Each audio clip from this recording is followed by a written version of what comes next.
भगवान कृष्ण ने बताया किस पाप के कारण मनुष्य को कुत्ते का जन्म मिलता है। जय श्री कृष्ण। राधे राधे दोस्तों, प्रत्येक मनुष्य को अपने कर्मों का फल अवश्य ही भोगना पड़ता है और अपने जीवन में जो जैसे कर्म करता है उसे मृत्यु के बाद उन्हीं कर्मों के अनुसार जन्म मिलता है। किसी को कुत्ते का जन्म मिलता है तो किसी को भेड़ बकरी का जन्म मिलता है। हिंदू धार्मिक ग्रंथों के अनुसार इस धरती पर रहने वाले सभी मनुष्यों को मृत्यु के बाद उसके कर्मों के अनुसार अलग अलग योनि में जन्म मिलता है और उसे अपने पापों का फल भोगना पड़ता है। कुछ धार्मिक ग्रंथों में यह भी कहा गया है कि जो मनुष्य अपने जीवन में बहुत अधिक पाप करते हैं उन्हें एक ऐसी योनि में जन्म मिलता है जिसमें वे अपना दर्द किसी दूसरे से नहीं बता सकते हैं और ना ही किसी के साथ अपना दुख बांट सकते हैं।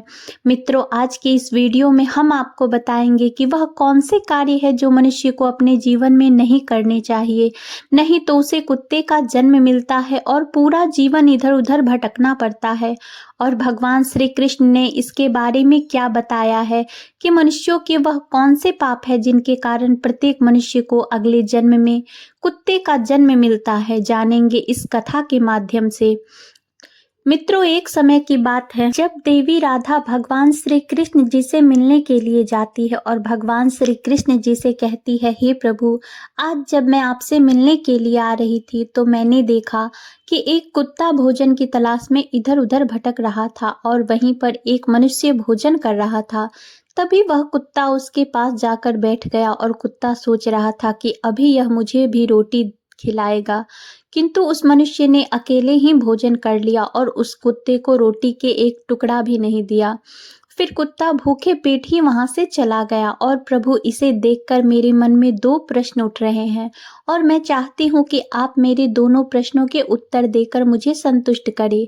तो भगवान श्री कृष्ण मुस्कुराते हुए बोले, हे देवी, तुम्हारे मन में जो भी प्रश्न है मुझे निश्चिंत होकर बताओ, मैं तुम्हारे प्रश्नों के उत्तर अवश्य ही दूंगा। तो देवी राधा बोली, प्रभु, मेरा पहला प्रश्न यह है कि किस पाप के कारण मनुष्यों को कुत्ते का जन्म मिलता है और वह कौन से कार्य है जो मनुष्य को अपने जीवन में कभी नहीं करने चाहिए, नहीं तो उसे कुत्ते का जन्म मिलता है। और मेरा दूसरा प्रश्न यह है कि कुत्ते को रोटी खिलाने से हमें कौन सा पुण्य मिलता है। तो भगवान श्री कृष्ण बोले, हे देवी, मैं तुम्हें एक कथा सुनाता हूँ जिसे सुनकर तुम्हें तुम्हारे सवालों का उत्तर मिल जाएगा, किंतु कथा को पूरा मन लगाकर सुनना। तो देवी राधा बोली, प्रभु आप कथा सुनाइए, मैं कथा को पूरा मन लगाकर सुनूंगी। तो कथा को सुनाते हुए भगवान श्री कृष्ण ने कहा, एक समय की बात है जब भगवान श्री राम सभा लगाकर अपनी सभा में बैठे हुए थे, तभी उन्हें एक कुत्ते के रोने की आवाज सुनाई देती है। तो वह सभा में मौजूद द्वारपाल से उस कुत्ते को वहां से भगाने के लिए कहते हैं। तो द्वारपाल कुत्ते के पास जाता है और उसे वहां से भगा देता है। और फिर अगले दिन जब भगवान श्री राम फिर से सभा में बैठे होते हैं, तभी वह कुत्ता फिर से वहीं पर आकर बैठ जाता है।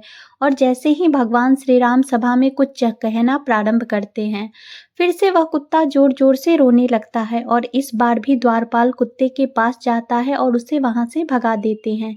फिर तीसरे दिन प्रभु श्री राम सभा में बैठे थे तो फिर से वह कुत्ता आया और उसी स्थान पर बैठकर जोर जोर से रोने लगा।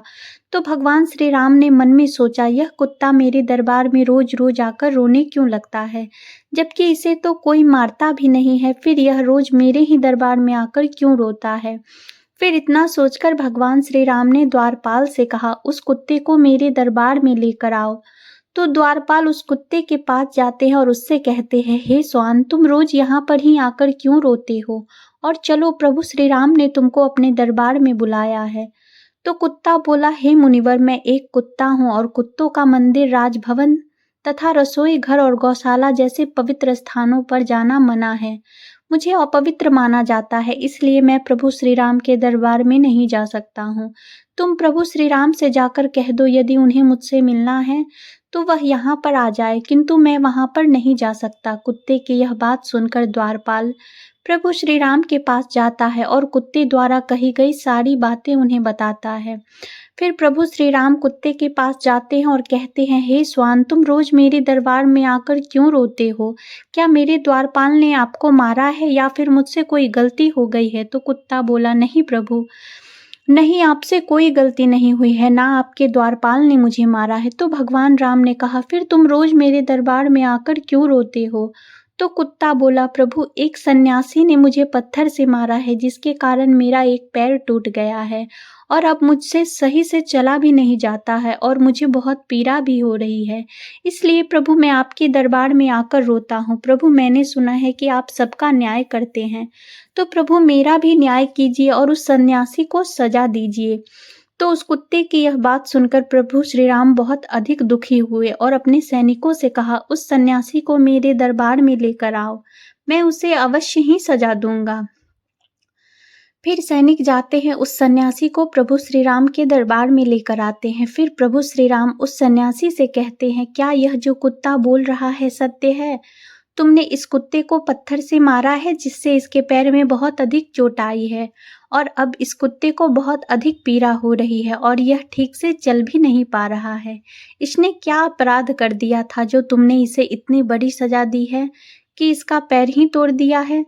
तो वह सन्यासी बोला, प्रभु, मैं अपनी झोली लेकर भिक्षा मांगने के लिए रास्ते से जब जा रहा था, तभी यह कुत्ता मेरे पास आया और अपनी पूंछ हिलाने लगा और जब मैंने इसे खाने के लिए कुछ नहीं दिया तो उसने मेरी भिक्षा का अन्न छू लिया था, जिसके कारण मैंने क्रोध में आकर पत्थर उठाकर इसको मार दिया और पत्थर बहुत अधिक बड़ा होने के कारण इसका पैर टूट गया। सन्यासी की यह बात सुनकर प्रभु श्री राम उस सन्यासी पर बहुत अधिक क्रोधित हुए और उन्होंने सन्यासी से कहा, यह कुत्ता एक अज्ञानी जीव है, इसने अपना पेट भरने के लिए ऐसा किया। इसे इतना ज्ञान नहीं है कि किसी का अन्न नहीं छूना चाहिए, इसीलिए इस कुत्ते ने ऐसा किया। किंतु आप तो एक सन्यासी हैं, आपके अंदर तो ज्ञान है कि किसी भी जीव को इस तरह से नहीं मारना चाहिए, फिर भी आपने इस जीव को इसलिए मारा।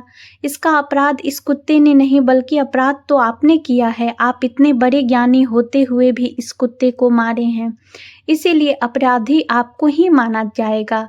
फिर प्रभु श्री राम ने उस कुत्ते से कहा, यह सन्यासी तुम्हारा अपराधी है और अब तुम ही बताओ इस सन्यासी को क्या सजा दी जाए।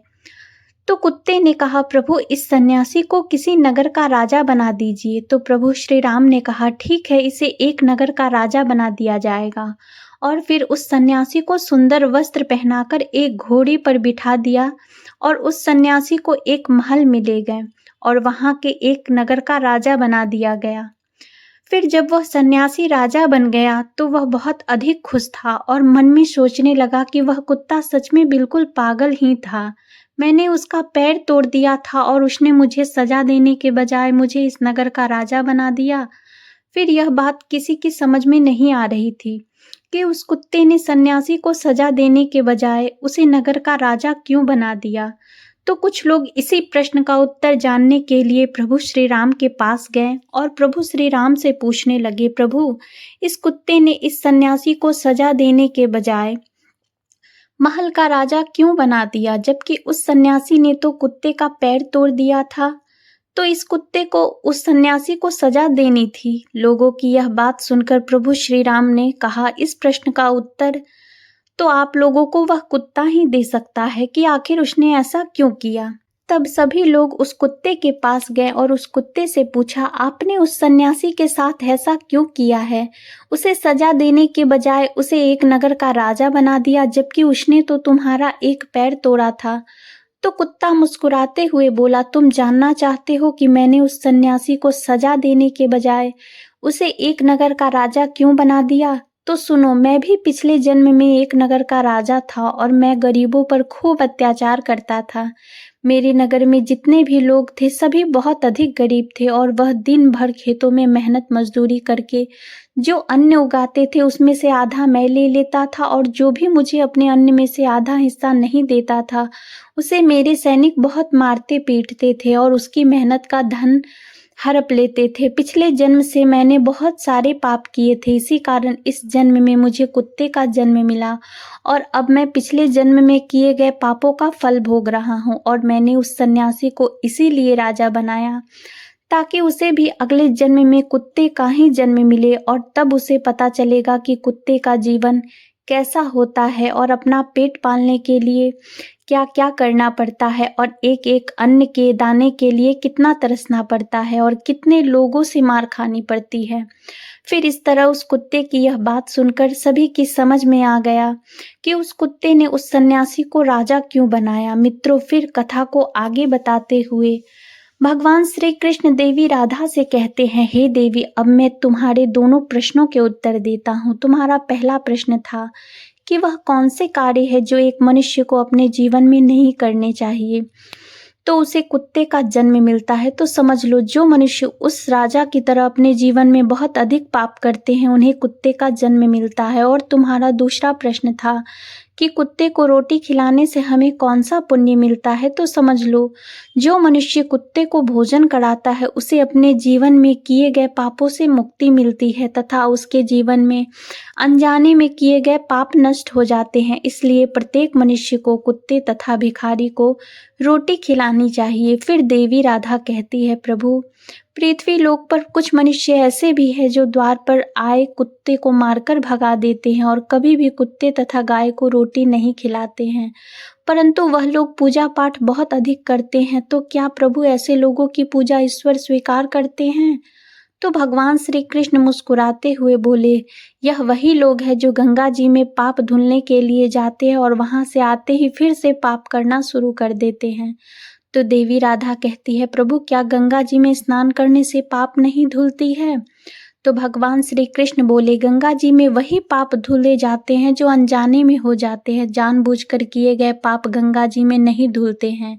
और गंगा जी में स्नान करने से वही मनुष्य पवित्र होता है जिसका मन साफ हो और मन में कोई छल ना हो तथा मन में गंदे विचार ना हो। और गंगा जी में छल कपट वाले और दूसरों की बहन बेटियों पर बुरी नजर रखने वाले लोगों का कुछ नहीं होता है। अंत में ऐसे लोगों का सर्वनाश ही होता है और प्रत्येक मनुष्य को अपने कर्मों का फल अवश्य ही मिलता है। जय श्री कृष्ण। राधे राधे मित्रों।